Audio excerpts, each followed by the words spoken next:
धार में एक अजीबोगरीब मामला सामने आया। यहाँ दूल्हे ने शेरवानी पहनकर फेरे लेने की इच्छा जाहिर की तो दुल्हन पक्ष की ओर से आए रिश्तेदार नाराज हो गए। परंपरा अनुसार धोती कुर्ता पहनकर फेरे न लेने पर उन्होंने मारपीट शुरू कर दी, पत्थर फेंकने शुरू कर दिए। बाराती बच्चों को लेकर जैसे तैसे वहां से भाग निकले। हालांकि विवाद के बीच रात में दूल्हा दुल्हन को लेकर धार आ गया। यहाँ भी कुछ रस्में होनी थीं, लेकिन सुबह फिर से विवाद के बाद रस्में पूरी नहीं हो पाईं। मारपीट में 3-4 लोग घायल हो गए। मामला थाने पहुंचा तो पुलिस ने दोनों पक्षों की रिपोर्ट पर केस दर्ज कर लिया।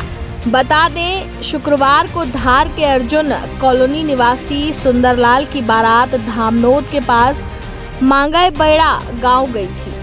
यहाँ फेरे के समय दोनों पक्षों में उस समय विवाद हो गया जब दुल्हन पक्ष की ओर से आए रिश्तेदारों ने दूल्हे और समधी के शेरवानी पहनने पर आपत्ति जता दी।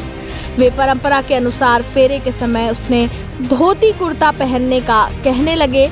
दूल्हे और परिवार वालों ने शेरवानी में ही फेरे लेने की इच्छा जाहिर की। इसके बाद विवाद बढ़ गया। इसके बाद दूल्हा पक्ष गांव में ही रहने वाले अपने रिश्तेदार कुलदीप के घर चला गया। यहां मामला सुलझाने को लेकर चर्चा होने लगी। इसी दौरान पता चला कि बारात में शामिल कुछ युवाओं और घरातियों के बीच मारपीट हो गई। इसके बाद मामला थाने पहुंचा।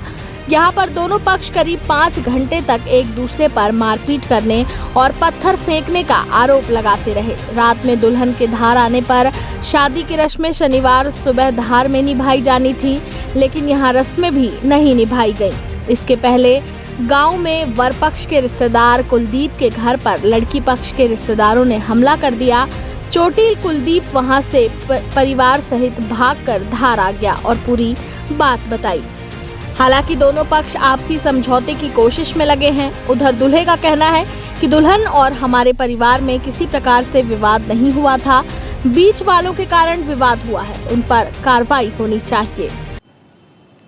Central Academy Primary School, Deendayal Dham Colony, Padra invites admission for session 2022-23 from nursery to class 7th. Grab the opportunity of free registration from nursery to class 1st and cashback of Rs 2,500 for first 100 students seeking admission in class 2nd to 7th. Brought to you by Little Hands. For further information, contact our office during school hours. The earlier you start working, the earlier you'll get results.